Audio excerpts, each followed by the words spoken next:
केंद्रीय मंत्रिमंडल में मेरे वरिष्ठ सहयोगी और लखनऊ के सांसद श्रीमान राजनाथ सिंह जी,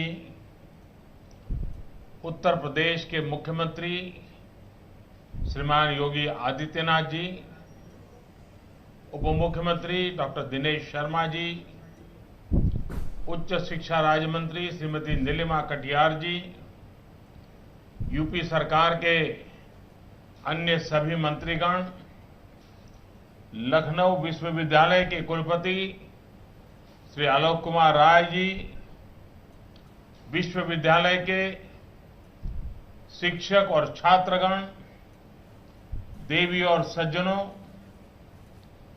लखनऊ विश्वविद्यालय परिवार को 100 वर्ष पूरा होने पर हार्दिक शुभकामनाएं। 100 वर्ष का समय सिर्फ एक आंकड़ा नहीं है, इसके साथ अपार उपलब्धियों का एक जीता जागता इतिहास जुड़ा हुआ है। मुझे खुशी है कि इन 100 वर्षों की स्मृति में एक स्मारक डाक टिकट, स्मारक सिक्के और कवर को जारी करने का अवसर मुझे मिला है। साथियों, मुझे बताया गया है कि बाहर गेट नंबर 1 के पास जो पीपल का पेड़ है, वो विश्वविद्यालय की 100 वर्ष की अविरत यात्रा का अहम साक्षी है। इस वृक्ष ने यूनिवर्सिटी के परिसर में देश और दुनिया के लिए अनेक प्रतिभाओं को अपने सामने बनते हुए, घड़ते हुए देखा है। 100 साल की इस यात्रा में यहां से निकले व्यक्तित्व राष्ट्रपति पद पर पहुंचे, राज्यपाल बने, विज्ञान का क्षेत्र हो या न्याय का, राजनीतिक हो या प्रशासनिक, शैक्षणिक हो या साहित्य, सांस्कृतिक हो या खेलकूद, हर क्षेत्र की प्रतिभाओं को लखनऊ यूनिवर्सिटी ने निखारा है, संवारा है। यूनिवर्सिटी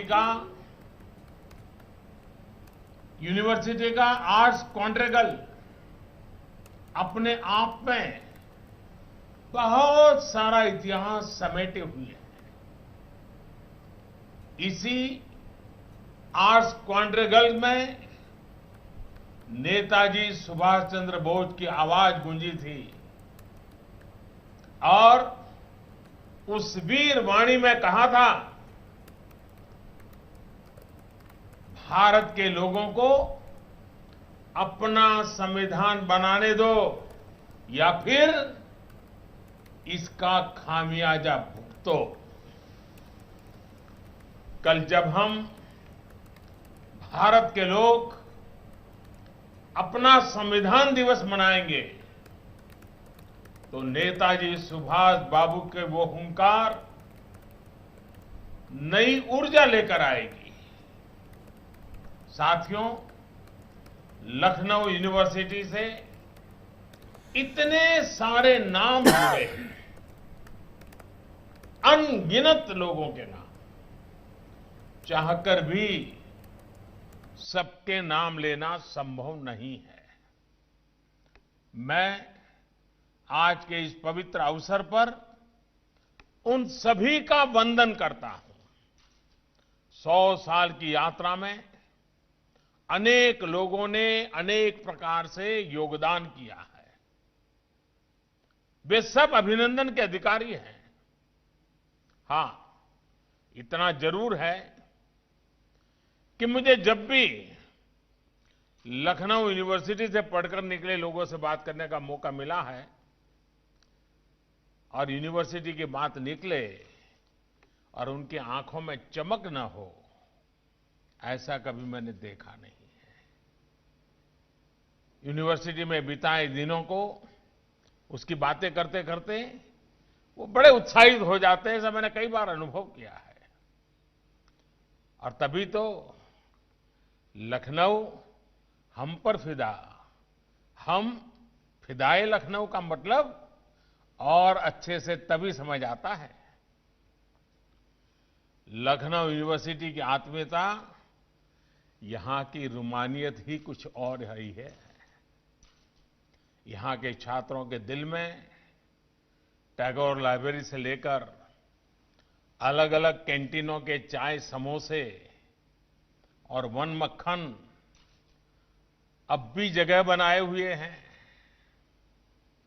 अब बदलते समय के साथ बहुत कुछ बदल गया है, लेकिन लखनऊ यूनिवर्सिटी का मिजाज लखनवी ही है, अब भी वही है।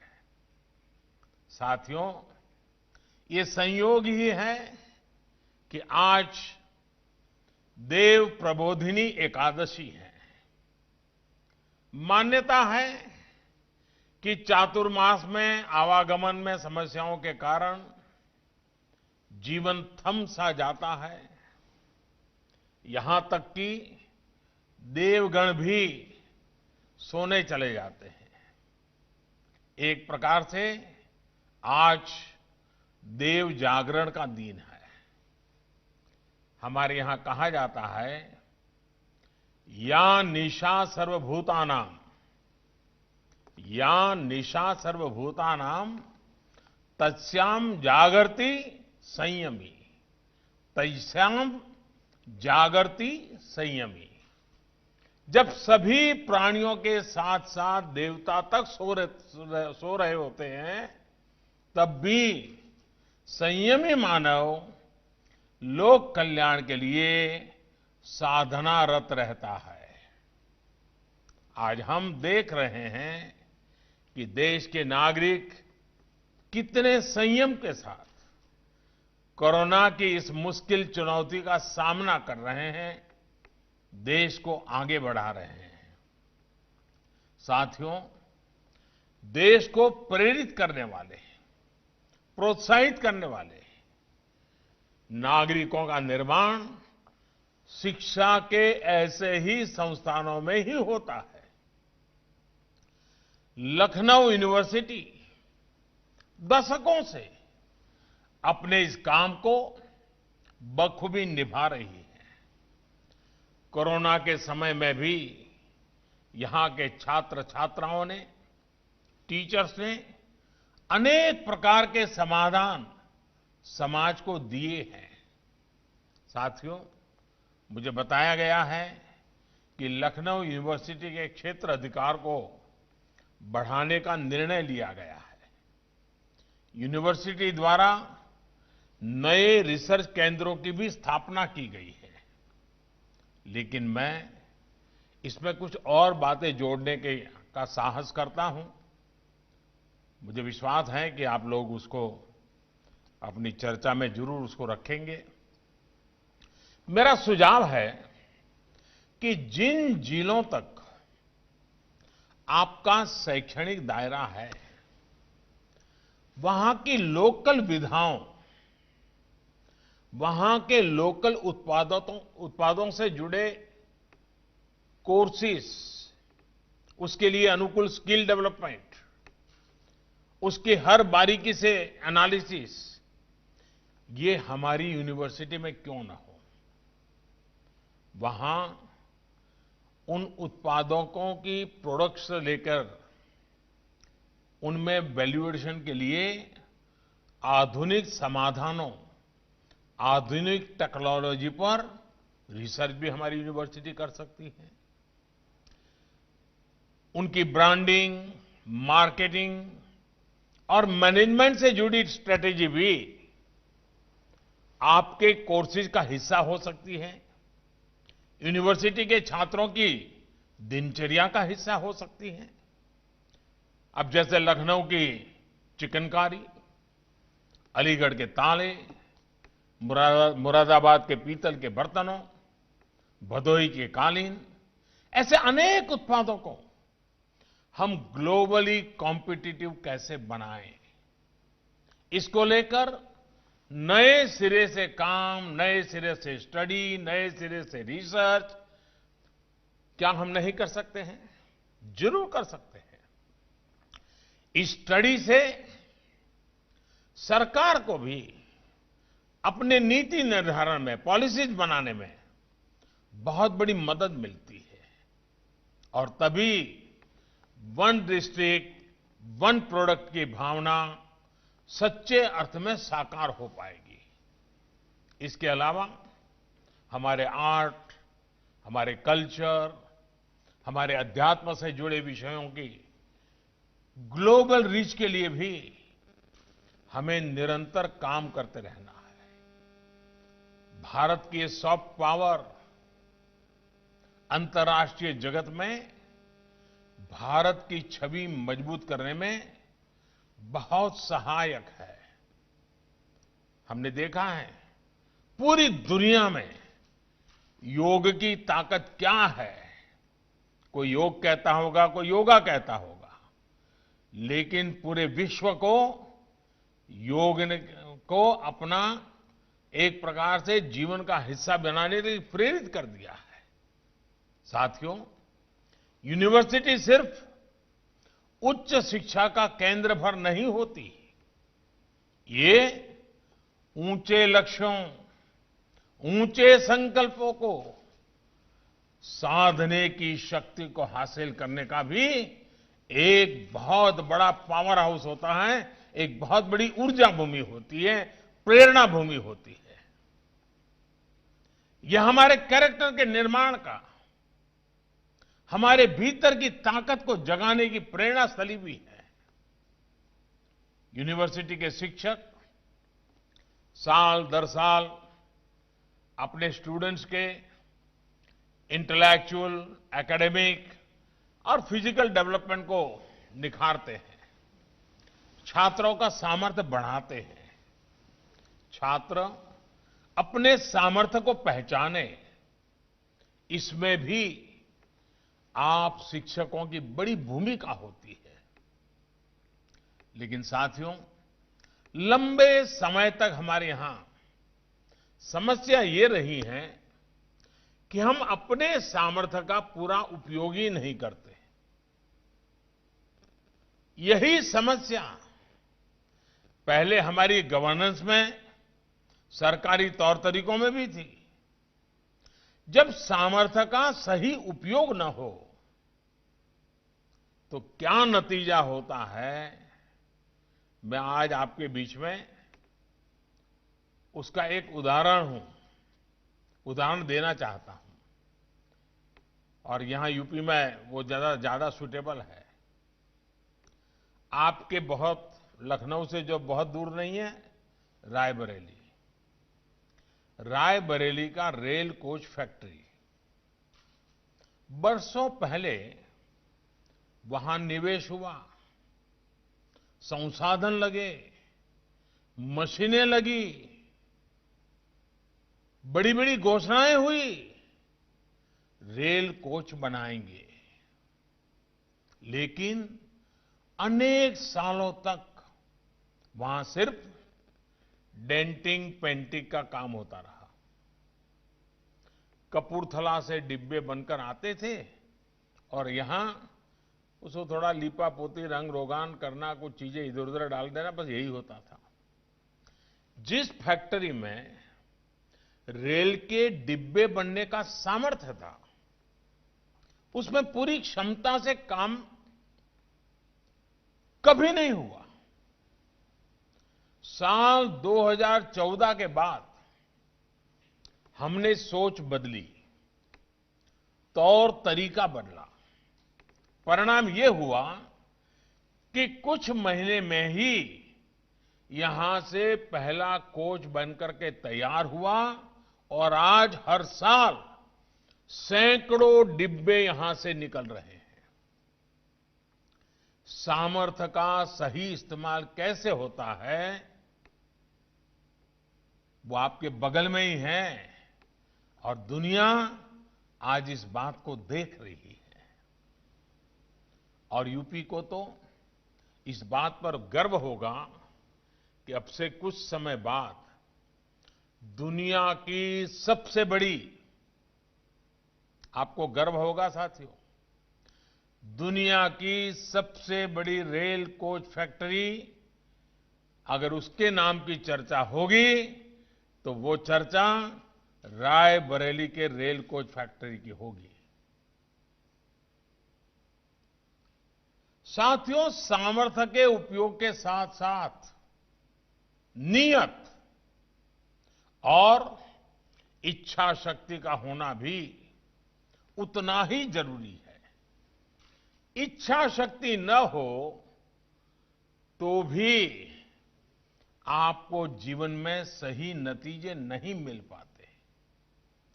इच्छा शक्ति से कैसे बदलाव होता है, इसका उदाहरण देश के सामने कई उदाहरण हैं। मैं जरा यहां आज आपके सामने एक ही सेक्टर का उल्लेख करना है, यूरिया। एक जमाने में देश में यूरिया उत्पादन के बहुत से कारखाने थे, लेकिन बावजूद इसके काफी यूरिया भारत बाहर से मंगवाता था, इंपोर्ट करता था। इसकी एक बड़ी वजह यह थी कि जो देश के खाद कारखाने थे वो अपनी फुल कैपेसिटी पर काम ही नहीं करते थे। सरकार में आने के बाद जब मैंने अफसरों से इस बारे में बात की तो मैं हैरान रह गया। साथियों, हमने के बाद एक नीतिगत निर्णय लिए। इसी का नतीजा है कि आज देश में यूरिया कारखाने पूरी क्षमता से काम कर रहे हैं। इसके अलावा एक और समस्या थी, यूरिया की ब्लैक मार्केटिंग की। किसानों के नाम पे निकलता था और पहुंचता कहीं और था, चोरी हो जाता था। उसका बहुत बड़ा खामियाजा हमारे देश के किसानों को उठाना पड़ता था। यूरिया की ब्लैक मार्केटिंग का इलाज हमने किया। कैसे किया? यूरिया की 100% नीम कोटिंग करके। ये नीम कोटिंग का कंसेप्ट भी कोई मोदी के आने के बाद आया ऐसा नहीं है, ये सब नोन था, सब जानते थे। और पहले भी कुछ मात्रा में नीम कोटिंग होता था, लेकिन कुछ मात्रा में करने से चोरी नहीं रुकती है। लेकिन 100% नीम कोटिंग के लिए जो इच्छा शक्ति चाहिए थी वो नहीं थी। आज 100% नीम कोटिंग हो रही है और किसानों को पर्याप्त मात्रा में यूरिया मिल रहा है। साथियों, नई टेक्नोलॉजी लाकर पुराने और बंद हो चुके खाद कारखानों को अब दोबारा शुरू भी करवाया जा रहा है। गोरखपुर हो, सिंदरी हो, बरौनी हो, ये सब खाद कारखाने कुछ ही वर्षों में फिर से शुरू हो जाएंगे। इसके लिए बहुत बड़ी गैस पाइपलाइन पूर्वी भारत में बिछाई जा रही है। कहने का मतलब यह है कि सोच में पॉजिटिविटी और अप्रोच में पॉसिबिलिटीज, इसको हमें हमेशा जिंदा रखना चाहिए। आप देखिएगा, जीवन में आप कठिन से कठिन चुनौती का सामना इस तरह कर पाएंगे, साथियों, आपके जीवन में निरंतर ऐसे लोग भी आएंगे जो आपको प्रोत्साहित नहीं बल्कि हतोत्साहित करते रहेंगे। ये नहीं हो सकता है, अरे ये तू नहीं कर सकता यार, तू सोच, तेरा काम नहीं है, ये कैसे होगा, अरे इसमें तो ये दिक्कत है, ये तो संभव ही नहीं है। अरे इस तरह की बातें लगातार आपको सुनने को मिलती होगी। दिन में 10 लोग ऐसे मिलते होंगे जो निराशा निराशा निराशा की बातें करते होंगे। और ऐसी बातें सुनकर के आपके कान भी थक गए होंगे, लेकिन आप खुद पर भरोसा करते हुए आगे बढ़िएगा। अगर आपको लगता है कि आप जो कर रहे हैं वो ठीक है, देश के हित में है, वो न्यायोचित तरीके से किया जा सकता है, तो उसे हासिल करने के लिए अपने प्रयासों में कभी कोई कमी मत आने दीजिए। मैं आज आपको एक और उदाहरण भी देना चाहता हूं। साथियों, खादी को लेकर, हमारे यहां खादी को लेकर जो एक वातावरण है, लेकिन मेरा जरा उल्टा था, मैं जरा उत्साहित रहा हूं। मैं जब मैं गुजरात में ये सरकारों के रास्ते पर तो नहीं था, तब मैं एक सामाजिक काम करता था, कभी राजनीतिक कार्यकर्ता के रूप में काम करता था। खादी पर हम गर्व करते हैं, चाहते हैं। खादी की प्रतिबद्धता, खादी के प्रति झुकाव, खादी के प्रति लगाव, खादी की प्रसिद्धि, ये पूरी दुनिया में हो, ये मेरे मन में हमेशा रहा करता था। जब मैं वहां का मुख्यमंत्री बना तो मैंने भी खादी का खूब प्रचार प्रसार करना शुरू किया। 2 अक्टूबर को मैं खुद बाजार में जाता था, खादी के स्टोर में जाके खुद कुछ न कुछ खरीदता था। मेरी सोच बहुत पॉजिटिव थी, नीयत भी अच्छी थी, लेकिन दूसरी तरफ कुछ लोग हतोत्साहित करने वाले भी मिलते थे। मैं जब खादी को आगे बढ़ाने के बारे में सोच रहा था, जब कुछ लोगों से इस बारे में चर्चा की, तो उन्होंने कहा कि खादी इतनी बोरिंग है और इतनी अनकूल है, आखिर खादी को आप हमारे आज के यूथ के प्रमोट कैसे कर पाएंगे, यही सुनता था। आप सोचिए किस तरह के सुझाव मिलते थे। ऐसी ही निराशावादी अप्रोच की वजह से हमारे यहां खादी के रिवाइवल की सारी पॉसिबिलिटीज मन में ही मर चुकी थी, समाप्त हो चुकी थी। मैंने इन बातों को किनारे किया और सकारात्मक सोच के साथ आगे बढ़ा। 2002 में मैंने पोरबंदर में महात्मा गांधी जी की जन्म जयंती के दिन गांधी जी की उस जन्मस्थली में ही खादी के कपड़ों का ही एक फैशन शो प्लान किया और एक यूनिवर्सिटी के यंग स्टूडेंट्स को ही इसकी जिम्मेवारी दी। फैशन शो तो होते रहते हैं, लेकिन खादी और यूथ दोनों ने मिलकर उस दिन जो मजमा जमा दिया, उन्होंने सारे पूर्वग्रहों को ध्वस्त कर दिया था जी। नौजवानों ने कर दिया था। और बाद में उस इवेंट की चर्चा भी बहुत हुई थी और उस समय मैंने एक नारा भी दिया था कि आजादी के पहले खादी फॉर नेशन, आजादी के बाद खादी फॉर फैशन। लोग हैरान थे कि खादी कैसे फैशनेबल हो सकती है, खादी कपड़ों का फैशन शो कैसे हो सकता है, और कोई ऐसा सोच भी कैसे सकता है कि खादी और फैशन को एक साथ ले आए।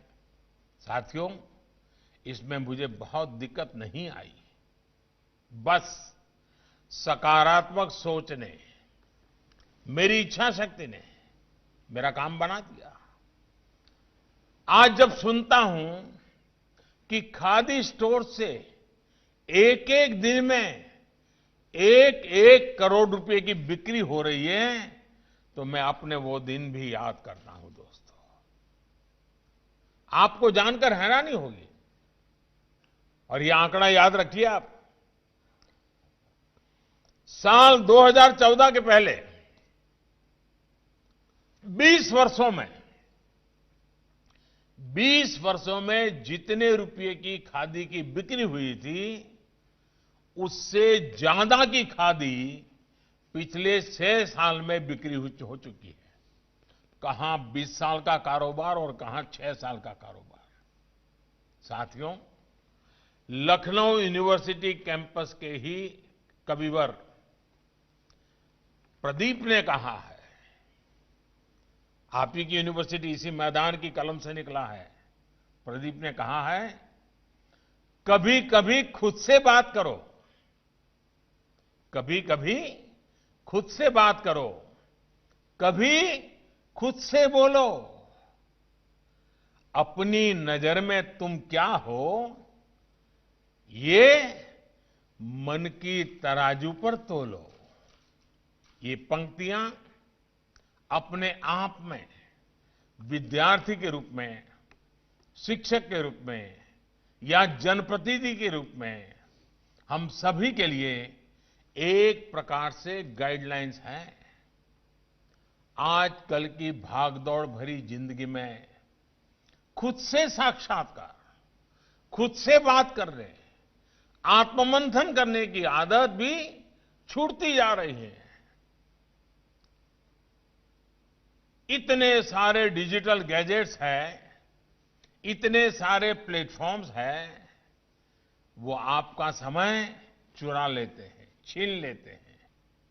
लेकिन आपको इन सब के बीच अपने लिए समय छीनना ही होगा, अपने लिए समय निकालना ही होगा। साथियों, मैं पहले एक काम करता था, पिछले 20 साल से तो नहीं कर पाया, क्योंकि आप सबने मुझे ऐसा काम दे दिया है कि मैं उसी में लगा रहता हूं। लेकिन जब मैं शासन व्यवस्था में नहीं था, तो मेरा एक कार्यक्रम होता था हर साल, मैं मुझसे मिलने जाता हूं। उस कार्यक्रम का मेरा नाम था, मैं मुझसे मिलने जाता हूं। और मैं 5 दिन 7 दिन ऐसी जगह पे चला जाता था जहां कोई इंसान न हो,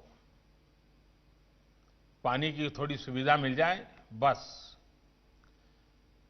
मेरे जीवन का वो पल बड़े बहुमूल्य रहते थे। मैं आपको जंगलों में जाने के लिए नहीं कह रहा हूं, कुछ तो समय अपने लिए निकालिए। आप कितना समय खुद को दे रहे हैं, ये बहुत महत्वपूर्ण है। आप खुद को जानें, खुद को पहचानें, इसी दिशा में सोचना जरूरी है। आप देखिएगा, इसका सीधा प्रभाव आपके सामर्थ्य पर पड़ेगा, आपकी इच्छा शक्ति पर पड़ेगा। साथियों, छात्र जीवन वो अनमोल समय होता है जो गुजर जाने के बाद फिर लौटना मुश्किल होता है। इसलिए अपने छात्र जीवन को एंजॉय भी कीजिए, एनकरेज भी कीजिए।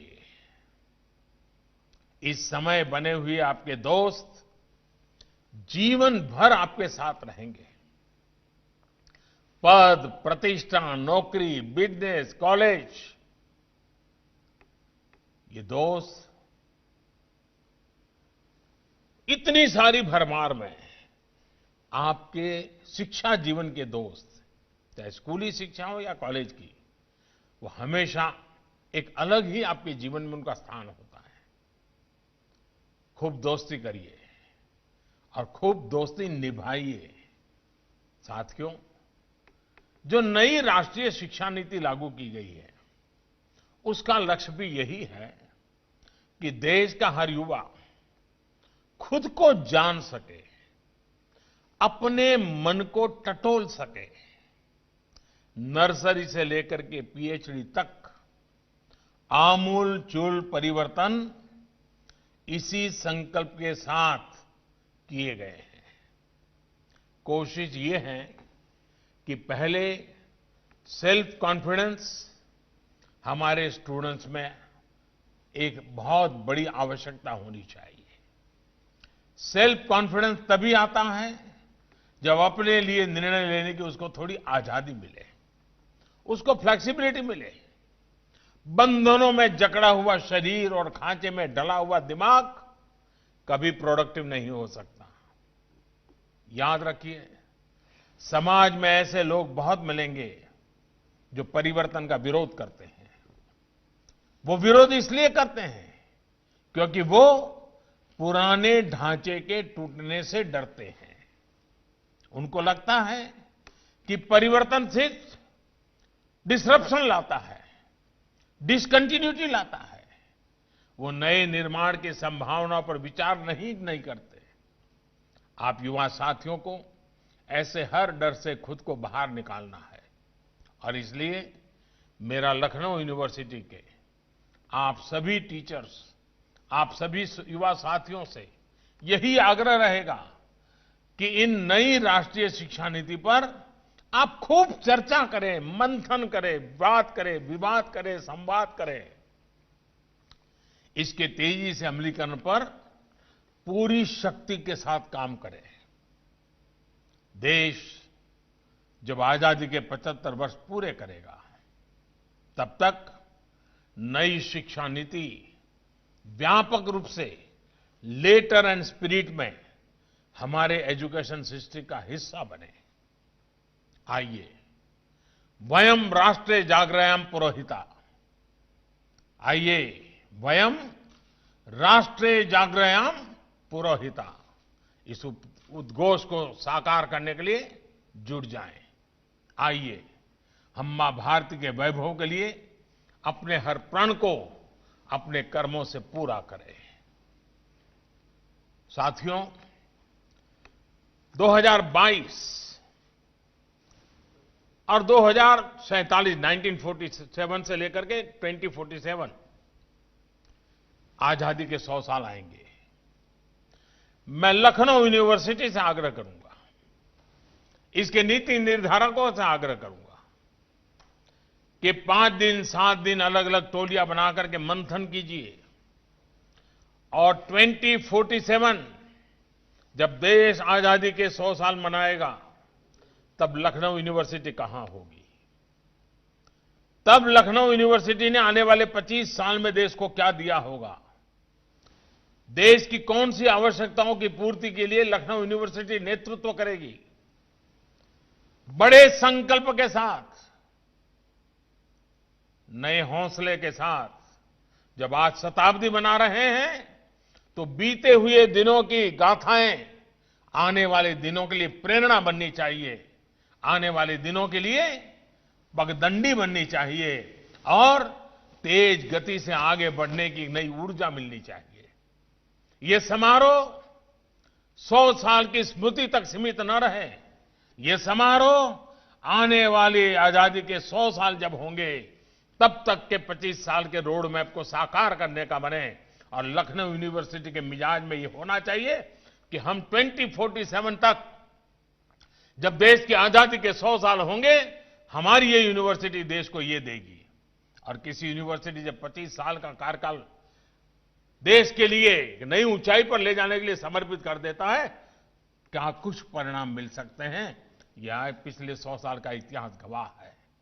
100 साल की लखनऊ यूनिवर्सिटी की सब जो समय निकला है, जो अचीवमेंट हुए हैं, वो उसकी गवाह है। और इसलिए मैं आपसे आग्रह करूंगा, आप मन में 2047 का संकल्प लेकर के आजादी के 100 साल तक व्यक्तिगत जीवन में मैं ये दूंगा, यूनिवर्सिटी के रूप में हम ये देंगे, हम देश को आगे बढ़ाने में हमारी ये भूमिका होगी। इसी संकल्प के साथ आप आगे बढ़े। मैं आज फिर एक बार इस शताब्दी के समारोह के समय पर आपसे अनेक अनेक शुभकामनाएं देता हूं और आपके बीच आने का मुझे अवसर मिला। मैं आपका बहुत बहुत आभारी हूं। धन्यवाद।